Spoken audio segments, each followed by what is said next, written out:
మొదటి బతుకమ్మ నుండే నా మీద రిస్ట్రిక్షన్స్ ప్రారంభమైనాయి అధ్యక్ష.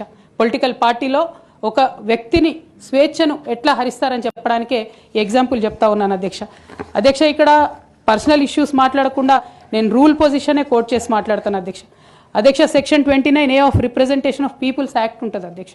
It is a statutory obligation for political parties to follow democratic norms. అంటే ఒక వ్యక్తి ఒక పార్టీలో చేరాడంటే ఆ వ్యక్తి యొక్క భావజాలాన్ని కానీ ఆ వ్యక్తి యొక్క భావ ప్రకటన స్వేచ్ఛను కానీ ఆ పొలిటికల్ పార్టీస్ హరించడానికి లేదు అధ్యక్ష. నేను గత 8 సంవత్సరాలుగా ఇండిపెండెంట్గా ఒక వ్యక్తిగా సంస్థను నడుపుతూ చేస్తున్నటువంటి ప్రయత్నాలని అడ్డుకట్ట వేయడానికి మొదటి రోజు నుంచే ప్రయత్నం జరిగింది అధ్యక్ష.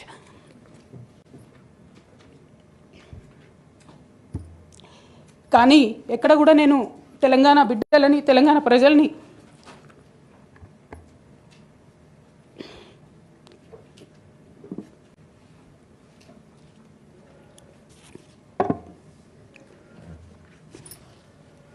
వాళ్ళను డిసప్పాయింట్ చేయదు కాబట్టి నవ్వుతూ పనిచేస్తూ వెళ్ళిపోయిన అధ్యక్ష. ఇప్పుడు నా దగ్గరికి ఎప్పుడు పెద్దవాళ్ళు పైరవికారులు కాంట్రాక్టర్లు ఎవరు రాలేదు అధ్యక్ష. నేను ఎప్పుడు కూడా పేద ప్రజల మధ్యలోనే ఉండి పనిచేస్తున్నాను అధ్యక్ష. నా దగ్గరికి వచ్చినటువంటి బీడీ కార్మికులు కావచ్చు, బీడీ టేకేదారులు కావచ్చు, అంగన్వాడీ టీచర్లు కావచ్చు, ఆశా వర్కర్లు కావచ్చు, ఐకేపీ ఎంప్లాయీస్ కావచ్చు అధ్యక్ష, అదేవిధంగా జిహెచ్ఎంసీ కార్మికులు కావచ్చు అధ్యక్ష, టీచర్లు కావచ్చు అధ్యక్ష, నిరుద్యోగులు కావచ్చు, ఆడబిడ్డలు కావచ్చు, సింగరేణి ఉద్యోగులు కావచ్చు, కరెంట్ ఎంప్లాయీస్ కావచ్చు, ఎవరు వచ్చినా అధ్యక్ష నేను కాదనకుండా నాకెంత వీలైతే అంత పనిచేసి పెట్టేటటువంటి ప్రయత్నం చేసిన అధ్యక్ష. అయినా సరే అధ్యక్ష, పార్టీ మౌత్ పీసులుగా ఉండేటటువంటి పార్టీ పేపర్లు, పార్టీ ఛానళ్ళు ఏ ఒక్కరు కూడా ఎన్నడూ కూడా మద్దతు ఇవ్వలేదు అధ్యక్ష. అయినా సరే ధైర్యం వదులుకోకుండా మొక్కువని ప్రయత్నంగా నేను ప్రయత్నం చేస్తూనే వెళ్ళాను అధ్యక్ష. తెలంగాణ రాకముందు బీఆర్ఎస్ ప్రభుత్వం ఏర్పడకముందు ఒక మాట అనుకున్నాం అధ్యక్ష. కేసీఆర్ గారే పదే ఈ మాట చెప్పారు. ఉమ్మడి రాష్ట్రంలో మనకు కాంట్రాక్ట్ వ్యవస్థ వచ్చింది, మరి కాంట్రాక్ట్ ఎంప్లాయీస్తోని అవుట్సోర్సింగ్ ఎంప్లాయీస్తోని దేశానికి నష్టం జరుగుతుంది, రాష్ట్రానికి నష్టం జరుగుతుంది, అందరికన్నా ఎక్కువ తెలంగాణ యువకులకు నష్టం జరుగుతుందని చెప్పారు అధ్యక్ష. ఆనాడు వారు సరదాగా ఒక మాట అనేవాళ్ళు, అందరికీ కాంట్రాక్ట్ పోస్ట్ ఉంది, మరి ముఖ్యమంత్రికి కూడా కాంట్రాక్ట్ పోస్ట్ ఉంటుందా అని చెప్పి ప్రశ్నించేవారు అధ్యక్ష. కానీ తెలంగాణ వచ్చిన తర్వాత 10 ఏళ్లలో కూడా కాంట్రాక్ట్ వ్యవస్థను మనం రద్దు చేసుకోలేకపోయినాం అధ్యక్ష. అది కాకుండా అవుట్సోర్సింగ్ ఎంప్లాయీస్, అవుట్సోర్సింగ్ వ్యవస్థను పెంచి పోసిపోయినాం అధ్యక్ష. బాధతో చాలా ఆవేదనతో నేను ఈ మాటలు చెప్తా ఉన్నా అధ్యక్ష. తెలంగాణ సమాజానికి ఏదైతే ప్రశ్నించడం నేర్పించినటువంటి బీఆర్ఎస్ పార్టీ అధ్యక్ష, అంతర్గత వేదికలలో అనేక సందర్భాలలో నేను ప్రశ్నిస్తే అధ్యక్ష నా మీద కక్ష కట్టారు అధ్యక్ష. కేసీఆర్ గారు చుట్టూ ఉన్నటువంటి కొందరు వ్యక్తులు, తప్పక చెప్తున్నాను అధ్యక్ష ఈ మాట, ఎందుకంటే భారతదేశ రాజ్యాంగం ప్రకారం రాజకీయ పార్టీలు ఏవైనా కూడా ప్రజలకు ఒక దిక్సూచిగా నిలవాలి అధ్యక్ష, ప్రజలకు ఒక దారిదీపంగా నిలవాలి. పార్టీలోనే అంతర్గత ప్రజాస్వామ్యం లేకపోతే రాష్ట్రంలో ఎట్లా ప్రజాస్వామ్యం ఉంటుందనే విషయాన్ని కూడా మనందరం గమనించాలి కాబట్టి మాట చెప్తా ఉన్నాను అధ్యక్ష. మరి కక్షగట్టి నన్ను ప్రశ్నించినందుకు పార్టీ నుండి బయటకు పంపించారని చెప్పక తప్పదు అధ్యక్ష. మొదటి సంవత్సరం నుంచే రాష్ట్ర స్థాయి నిర్ణయాలలో ఎక్కడ కూడా నా పాత్ర లేకుండా కట్టుబడి చేసినారు అధ్యక్ష. ఇవాళ ఆనాడు బాధపడ్డా ఇవాళ నేను సంతోషపడతా ఉన్నా అధ్యక్ష. ఎందుకంటే అధ్యక్ష, ధర్నా చౌక్ రద్దు చేయడం అనేటటువంటిది ప్రజాస్వామిక హక్కుల్ని కాలరాయడంలో మొదటి మెత్త అధ్యక్ష. ఆనాడు ఇంటర్నల్గా ఎంత ప్రొటెస్ట్ చేసినా కూడా రాష్ట్రం వచ్చింది, ఇప్పుడు ధర్నాలు ఎందుకు, దరఖాస్తులు లేవు, ధర్నాలు లేవు, అన్ని పనులు చేసి పెడతామని చెప్పుకుంటూ వెళ్ళడం జరిగింది అధ్యక్ష. అట్లానే రైతులకు జరిగినటువంటి అక్రమ అరెస్టులు అధ్యక్ష, ఇవాళ ఒక్కొక్క దగ్గర నుంచి రైతులు మాట్లాడుతూ ఉంటే బాధ తట్టుకోలేకపోతున్నాం అధ్యక్ష. అదేవిధంగా పార్టీలో జరుగుతున్నటువంటి అవినీతి అధ్యక్ష, ప్రభుత్వంలో జరుగుతున్నటువంటి అవినీతిని ఎప్పటికప్పుడు నేను వారి దృష్టికి తీసుకెళ్లడం జరిగింది అధ్యక్ష. అమరజ్యోతి నుంచి మొదలు పెట్టుకుంటే అధ్యక్ష, అంబేద్కర్ విగ్రహం దగ్గర నుంచి మొదలు పెట్టుకుంటే అధ్యక్ష, సెక్రటేరియట్ నుంచి మొదలు పెట్టుకుంటే అధ్యక్ష, కలెక్టరేట్లలో కూడా తీరని అవినీతి జరిగిన మాట ముమ్మాటికి వాస్తవం అధ్యక్ష. దీనికి పెద్ద ఉదాహరణలు సిద్దిపేట, సిరిసిల్లలో కట్టినటువంటి కలెక్టరేట్లు 2 వచ్చినటువంటి మొదటి వర్షానికే 2 కూడా మునిగిపోయినాయి అధ్యక్ష. ఆ విజువల్స్ అందరం కూడా మనం చూడడం జరిగింది. ఇక సిద్దిపేటలో, సిరిసిల్లలో కట్టిన కలెక్టరేట్లకే దిక్కు లేకపోతే మొత్తం రాష్ట్రంలో కట్టినటువంటి అన్ని బిల్డింగ్లు ఎట్లుంటాయన్న విషయాన్ని కూడా ఒకసారి తెలంగాణ ప్రజలు ఆలోచించుకోవాలి అధ్యక్ష. ఒక పక్క నిజం మాట్లాడే వాళ్ళను, సూటిగా మాట్లాడే వాళ్ళను, ఉన్నట్టు చెప్పే వాళ్ళను రిస్ట్రిక్ట్ చేయడమే కాకుండా అధ్యక్ష, ఉద్యమకారుల విషయంలో తీరని నిర్లక్ష్యం గురైంది అధ్యక్ష. అనేక సందర్భాల్లో నేను పార్టీ నాయకులని, పెద్ద నాయకులను కూడా అనేక సందర్భాల్లో అడిగిన అధ్యక్ష. వేరే విధంగా సహకరించకపోతే, వేరే విధంగా వాళ్ళకి హెల్ప్ చేయలేకపోతే కనీసం సీఎం రిలీఫ్ ఫండ్ కింద మనిషికి 10 లక్షలు ఇద్దాం, ఎక్కడోళ్ళు అక్కడ సెటిల్ అయిపోతారు అధ్యక్ష అని కూడా అడిగినాం అధ్యక్ష. అది కూడా చేయలేదు. 43 లక్షల మందికి పెన్షన్లు ఇస్తున్నామని గర్వంగా మనం చెప్పుకుంటున్నాం. ఉద్యమకారులు కాన్స్టిట్యున్సీకి 1000 మంది కూడా ఉండరు. ఆ 1000 మందిని పట్టుకుంటే ఇంకో 1,00,000 మందికి ఎక్కువైతుంది. వాళ్ళకు పెన్షన్ ఇస్తే లాగుంటుంది, గౌరవంగా ఉంటుందని అనేక సందర్భాల్లో చెప్పినాం అధ్యక్ష. అది కూడా 69లో పనిచేసినటువంటి ఉద్యమకారులు వాళ్ళ స్ఫూర్తిని తీసుకొనే మనం ముందుకెళ్ళినామని చెప్పి మనం చెప్పుకున్నాం అధ్యక్ష. కానీ వారిని కూడా ఎన్నడూ కూడా గుర్తించలేకపోయినాం అధ్యక్ష. అదేవిధంగా విద్య విషయంలో అధ్యక్ష మన మెయిన్ ట్యాగ్ లైన్ నీళ్లు నిధులు నియామకాలు అనేటటువంటి మన మెయిన్ ట్యాగ్ లైన్ ఏదైతే ఉంటుందో అధ్యక్ష, అన్నిటినీ కూడా గండుగొట్టుకుంటూ పోయినాం అధ్యక్ష. విద్య విషయంలో, నియామకాల విషయంలో, అన్ని విషయాల్లో అదే జరిగింది అధ్యక్ష.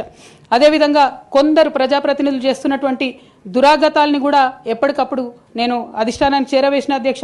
దాని మీద ఎటువంటి చర్యలు లేవు అధ్యక్ష. దానికి ప్రత్యక్ష నిదర్శనం ఇసుక దందాల్లో చేసినటువంటి అక్రమాలతోని నేరేళ్ల లాంటి దురాగతాలు జరిగినాయి అధ్యక్ష. దళిత బిడ్డల మధ్యలో అనవసరంగా బలైపోయినారు అధ్యక్ష. కానీ దాని మీద కూడా ఎటువంటి చర్యలు తీసుకోకపోవడం, అది అప్పుడు బీఆర్ఎస్ ప్రభుత్వం తీసుకోకపోవడం, ఇప్పుడు కాంగ్రెస్ ప్రభుత్వం చర్యలు తీసుకోకపోవడం కూడా చాలా దారుణం అధ్యక్ష. బోధన్ షుగర్ ఫ్యాక్టరీ అధ్యక్ష, నా ప్రాంతం అధ్యక్ష, నా బోధన్ మా అత్తగారిల్లు. ఒక 10 ఏళ్లలో కనీసం ఒక 100 సార్లు అడుగుంటాం అధ్యక్ష బోధన్ షుగర్ ఫ్యాక్టరీని తెప్పియాలని చెప్పి. బోధన్ షుగర్ ఫ్యాక్టరీ విషయంలో చేసినటువంటి నిర్లక్ష్యానికి మాత్రం నేను పర్సనల్గా చాలా అవమానంగా ఫీల్ అయిన అధ్యక్ష. అయినప్పటికీ ఇప్పటికి కూడా బోధన్ షుగర్ ఫ్యాక్టరీ తెరచకపోవడం, తెలంగాణ వచ్చి కూడా మా బోధన్ బిడ్డలకు న్యాయం జరగలేదన్న విషయం అర్థమవుతా ఉంది అధ్యక్ష. అదేవిధంగా అధ్యక్ష కేసీఆర్ గారి దగ్గర మాట్లాడే ధైర్యం నాకు ఒక్కదానికే ఉంది కాబట్టి అధ్యక్ష ఈ అన్ని అంశాలు నేను ఎప్పటికప్పుడు అడుగుతూ వెళ్ళిన అధ్యక్ష. సరే పర్సనల్గా వారు నాకు తండ్రి, పార్టీ అధ్యక్షులు, ఒక 2 విషయాలు చేసినా ఒక 2 విషయాలు చేయకపోయినా నడుస్తుంటుంది పార్టీ అన్నప్పుడు, ఇంత పెద్ద వ్యవస్థ ఉంటే అనుకోవచ్చు అధ్యక్ష. కానీ కింద ఉండేటటువంటి అనేక వ్యక్తులు కంటిన్యూస్గా దురాకతలు చేస్తుంటే కూడా మరి చూసుకోకపోతే కరెక్ట్ కాదు అధ్యక్ష. అదేవిధంగా టీఆర్ఎస్ నుండి బీఆర్ఎస్గా మారుస్తామనేటటువంటి ఒక కీలకమైన నిర్ణయం తీసుకోవడం జరిగింది అధ్యక్ష.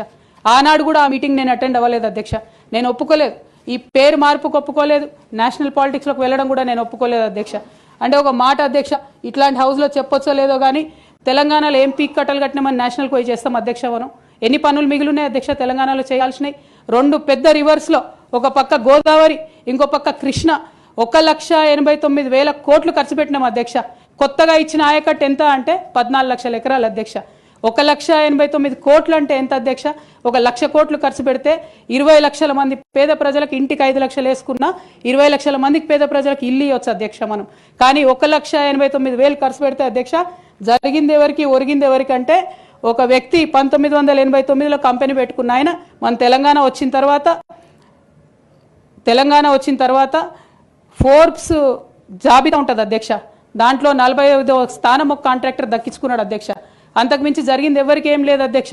ఇండ్లు లేని పేద ప్రజలకు ఇండ్లు రాలే అధ్యక్ష. కానీ ఆ కంపెనీకి మాత్రం 1,02,666 కోట్ల విలువైన ప్రాజెక్టులు ఒకటే కంపెనీకి పోయింది అధ్యక్ష. ఇది ప్రైవేట్ విషయం అని అనిపించవచ్చు అధ్యక్ష. కానీ తెలంగాణ రాష్ట్రం తెచ్చుకున్నదే ట్రాన్స్పరెన్సీ కోసం, తెలంగాణ రాష్ట్రం తెచ్చుకున్నదే అకౌంటబిలిటీ కోసం, తెలంగాణ రాష్ట్రం తెచ్చుకున్నదే ఇండిపెండెన్స్ కోసం. ఇవేవి లేనటువంటి తెలంగాణ రాష్ట్రాన్ని మనం ఊహించని కూడా ఊహించలేము అధ్యక్ష. చూసుకుంటూ ఊరుకోవడం కూడా సరికాదు అధ్యక్ష.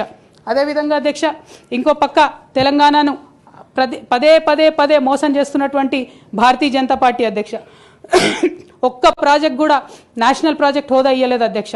ఒక్కటంటే ఒక్కటి కూడా విభజన హామీలు అమలు చేయలేదు అధ్యక్ష. ఐఐటిఆర్ లాంటి సంస్థ మన దగ్గర వస్తే ఎంతోమంది యువకులకు ఉద్యోగాలు వచ్చాయి అధ్యక్ష.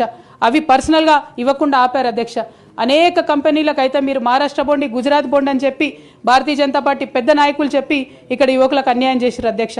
భారతీయ జనతా పార్టీ మీద ఎడతెగని పోరాటం నేను చేశాను అధ్యక్ష. అది పార్లమెంట్లో మాట్లాడడం కావచ్చు, బయట మాట్లాడడం కావచ్చు, అనేక అంశాల మీద కొట్లాడడం కావచ్చు అధ్యక్ష. ఇంత చేస్తే కేసీఆర్ గారి మీద కక్షతో అధ్యక్ష ఆఖరికి నన్ను జైల్లో కూడా పెట్టడం జరిగింది అధ్యక్ష. అయినప్పటికీ ఏనాడు మా పార్టీ నాకు అండగా నిలబడలేదు అధ్యక్ష.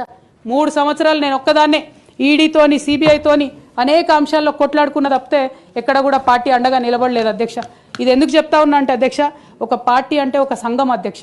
ఒక సంఘం అంటే ఒకే భావజాలంతో కలిసి పనిచేసే వ్యక్తులు అధ్యక్ష. ఒకడు గాయపడి పడిపోతే వాడిని ఎత్తుకొని పోతారు అధ్యక్ష, భుజాల మీద తీసుకొని పోతారు అధ్యక్ష. లేదు నువ్వు మా భావజాలంతో కరెక్ట్గా లేవంటే తీసి ఆనాడే అవతల పడేయాలి అధ్యక్ష. అట్లా కాకుండా అదే పార్టీలో కొనసాగాలి, కానీ పార్టీ మీకు అండగా నిలబడదు అనేటటువంటిది కరెక్ట్ కాదు అధ్యక్ష. ఇది డెమోక్రటిక్ సిస్టంలో కాన్స్టిట్యూషన్ స్పిరిట్ని తీసుకొని పనిచేసేటటువంటి పొలిటికల్ పార్టీస్ బిహేవ్ చేయాల్సినటువంటి పద్ధతి కాదు అధ్యక్ష. ఇవన్నీ ఇట్లా జరుగుతూ వస్తున్నటువంటి క్రమంలో బీఆర్ఎస్ పార్టీ అధికారం కోల్పోయింది అధ్యక్ష. అధికారం కోల్పోయిన తర్వాత కాంగ్రెస్ పార్టీ వచ్చి ఒక ఎంక్వైరీ చేసింది అధ్యక్ష, ఘోష్ కమిటీ అని. బీఆర్ఎస్ పార్టీలో ఉన్నటువంటి ఏ పెద్ద నాయకుడు కూడా మాట్లాడాడు అధ్యక్ష. కేసీఆర్ గారు అంటే ఎవరు మాట్లాడారు, అదే కేటీఆర్ గారినో హరీష్ రావు గారినో అంటే అందరు లేచి నిల్చొని మాట్లాడతారు అధ్యక్ష. నేను ఒకటే అంటే అధ్యక్ష, ఒక నాయకుడిని నమ్ముకొని ప్రాంతీయ పార్టీ అంటే ఏంది అధ్యక్ష? ఒక నాయకుడు అధ్యక్ష, ఆ నాయకుడు ఆయన భావజాలం ఆయన ఐడియాలజీ మీద నడిచేదే ప్రాంతీయ పార్టీ. అది ఎన్టీఆర్ గారు పెట్టిన పార్టీ కావచ్చు, కేసీఆర్ గారు పెట్టిన పార్టీ కావచ్చు. ఆ పార్టీ నాయకుడికే దెబ్బ తగిలితే, ఆ పార్టీ నాయకుడి మీదకే మచ్చ వస్తే పార్టీ మనుగడకే అర్థం ఉండదనేటటువంటి ఉద్దేశంతో ఘోష్ కమిటీ అప్పుడు కూడా నేను ఒక్కదాన్నే జాగృతితోని ధర్నా చేసిన అధ్యక్ష. ఏ ఒక్కరు మాట్లాడరు అధ్యక్ష. ఆ తర్వాత అర్ధరాత్రి 2 గంటలకు కాంగ్రెస్ ప్రభుత్వం అసెంబ్లీలో సిబిఐ ఎంక్వైరీకి ఇస్తామంటే కూడా తెల్లారి 12, 1 గంటలు 2 గంటల వరకు కూడా మా బీఆర్ఎస్ పార్టీలో ఒక్క పెద్ద నాయకుడు